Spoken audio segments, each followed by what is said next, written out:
Hai sahabat BBFit, banyak sekali yang juga bertanya kepada saya pada saat fat loss kayak gimana. Tapi juga ada yang tanya gimana kalau untuk pemula tapi very skinny. Jadi apa yang mesti dilakukan? Atau sometimes juga ada karakter badan yang walaupun skinny, kurus tapi berlemak. Jadi istilahnya fat skinny gitu ya. Fat skin atau gimana saya kurang hafal. Tapi fat skinny itu adalah kelihatannya kurus tapi lemaknya banyak. Sebenarnya kondisi badan seperti ini cukup bahaya karena gemuk itu merupakan salah satu sinyal ke badan kita bahwa kita harus start doing something, start exercise, mulai kurangi porsi makan, mulai atur-atur makan. Itu karena kita sudah dikasih sinyal gemuk. Tapi kalau misalnya kita kurus, kita lebih santai, lebih tidak merasa urgent untuk mulai mengatur makan kita, mulai ngatur latihan kita atau apapun itu. Kita nggak ada keurgensian karena saya masih kurus. Padahal setelah dicek body fatnya atau mungkin ada kolesterolnya atau apa, jelek banget hasilnya. Misalnya seperti itu ada juga kondisi badan seperti itu. Nah, what to do kalau kamu seorang pemula yang skinny, terus kamu mau getting better. Bisa kamu getting better tuh bisa karena skinny kamu mau naikin berat badan, atau kamu mau get in shape misalnya. Nah, untuk para pemula yang skinny itu hal yang dilakukan sebenarnya sama dengan yang mau fat loss, yaitu ada 3 hal. Yang pertama adalah atur makan kamu. Kayak gimana sih ngatur makan untuk skinny? Sebenarnya sama juga, ada makronutrien yang kamu perhatikan. Misalnya ada fat, ada karbo, dan ada protein.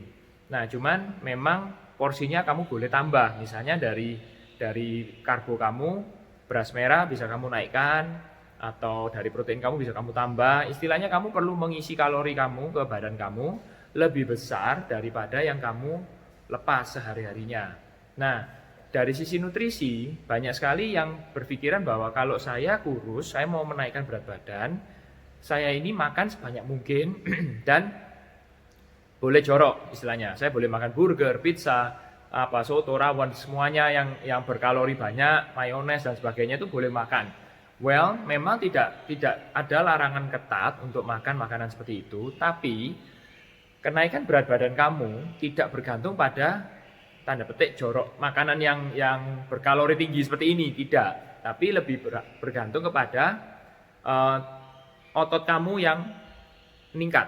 Karena skinny person itu istilahnya cadangan gudangnya lemak itu sedikit. Jadi kalau kita makan lemak, kita nggak gemuk, tapi nanti yang ada malah khawatirnya kolesterol kalau lemaknya lemak buruk yang kita makan. So, kalau dari sisi makanan, kalori memang ditambah dari makanan yang lebih healthy, tapi jumlahnya boleh banyak. Misalnya, boleh makan nasi merah, misalnya sepiring 2 kali sehari misalnya. Tapi dibandingkan yang fat loss, sehari cuman kadang ada yang setengah atau 1 aja, misalnya seperti itu. Jadi, kalori kalian yang mau naikin berat badan, tambahin dari good atau healthy food. Nah, seperti itu. Dari sisi latihan juga sama-sama seperti orang fat loss, resistance training atau weight training, latihan beban dan kombinasi kardio ya tentunya kalau mau fat loss. Sedangkan untuk naikin berat badan sebenarnya sama, ada latihan beban dan ada sedikit kardio. Nah, latihan bebannya fokus ke berat. Latihan yang berat, teknik muscle group, kita melatih semua body part kita, atas bawah, depan belakang, otot kecil, otot besar, kita latih semua dengan sistem progressive overload. Ingat, fat loss ataupun mau naikin berat badan, gain weight atau bulking istilahnya, itu tetap patokannya pada beban. Beban kamu naik, otot kamu kaget dan shock dan akan adaptasi sehingga akan grow seperti itu.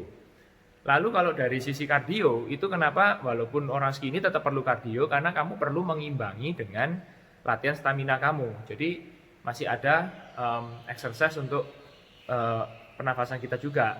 Misalnya seminggu sekali 5-10 menit atau 15 menit, bukan untuk tujuan bakar kalori sebanyak-banyaknya di mesin treadmill, bukan seperti itu.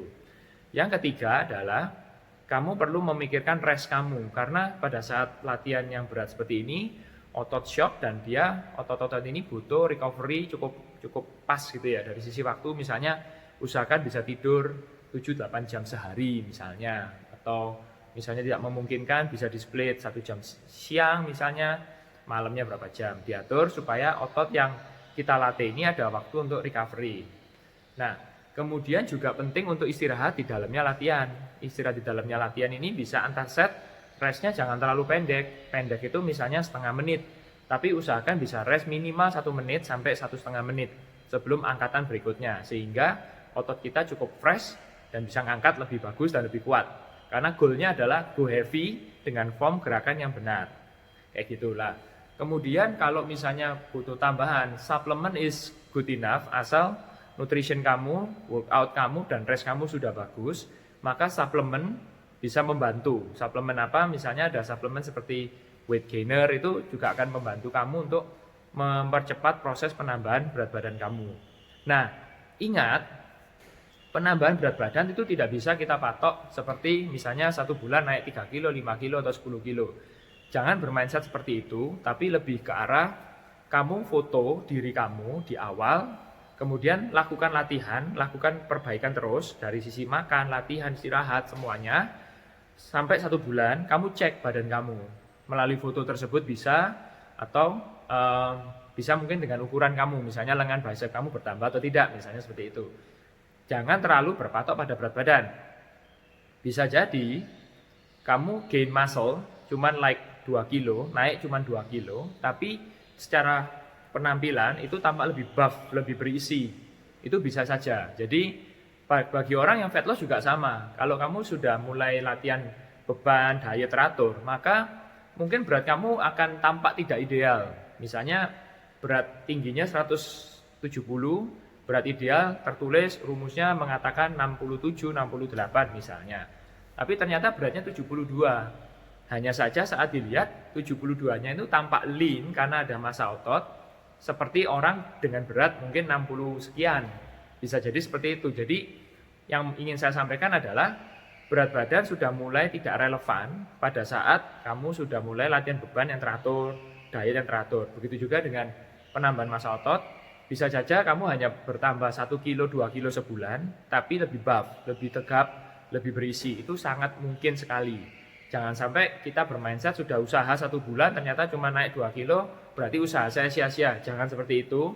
Kamu masih pemula, masih banyak perlu mengerti teknik gerakan, perlu lebih konsisten, tambahkan waktu untuk program penambahan berat badan kamu ini, kasih waktu lebih cukup dan konsistenkan. Nah, semua ini nanti kita bisa evaluasi per 3 bulan, per 6 bulan, hasilnya seperti apa. Itu kuncinya untuk naikin berat badan bagi para pemula yang benar-benar pemula. Jangan sampai terintimidasi oleh orang-orang yang senior di gym, gunakan ini, gunakan itu dengan cara yang lebih cepat. Tidak ada shortcut untuk penambahan berat badan yang sehat. Oke, good luck dan selamat mencoba.